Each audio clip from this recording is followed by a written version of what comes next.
classes now. So our resident fitness instructor, Kristen Resendez, helped kick NTN into shape last season. Well, okay, she tried at least. And she hasn't slowed down since the last time we saw her. And now she has a new challenge of her own. Let's take a look. I promised myself and all of you that I would complete 1,200 miles in 2012. Welcome to the first day of Running Kristen Going Live. So, Vegas is a part of my first 2012 challenge, which means I have to find time to start running. So far this week, I've ran 18 miles. So this week, I have to add 14 miles on top of my 24. So this morning, I only had the chance to run 2. Right now, I'm running 5.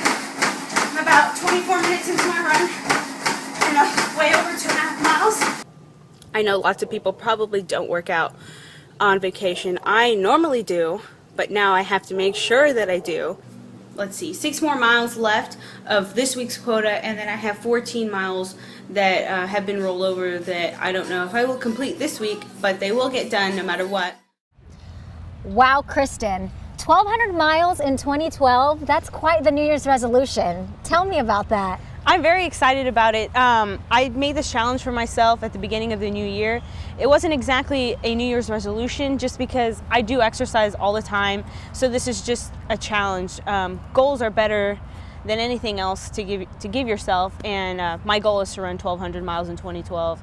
And in that, I'm hoping to encourage others to find their own goal for physical fitness. It doesn't have to mean running 1,200 miles with me.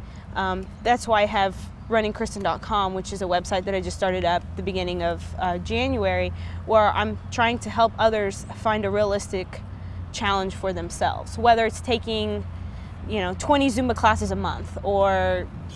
Let's not talk about Zumba. Oh, no more Zumba. Okay? Okay.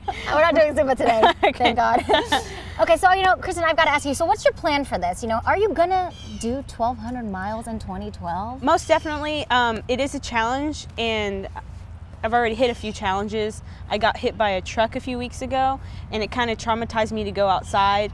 I've already ran outside, so I'm okay, but that was a minor setback, and I was sick at the beginning of January with the weather changes in Texas. We know how that goes. And so I am going to have setbacks, but I am going to finish the challenge. I have time later in the year scheduled where my schedule will just clear out, and it'll be all about running. So you are facing challenges within the challenge? Yes, challenges within the challenge. It's very scary and complicated, but I've set a goal, and I'm going to finish that goal.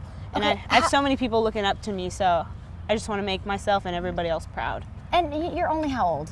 I just turned 21. So you're a student in college. Yes. How in the world do you manage to go to your classes and keep up with your workout regimen? It's hard. I lose sleep every single week, but it's all about time management. I have a calendar. I know where I need to be, and I'm always where I need to be on time. I'm beginning to think of hiring a chauffeur, actually, because it's so hard to drive and get everywhere that I need to be, whether it's class, teaching a class, or going out for a run. Nice. Well, we are going to be keeping up with you, and we'll be checking back in to see if you're going to commit to the 1,200 miles. I will, Suzanne. Thank you. And you can chase Kristen online and keep up with the challenge.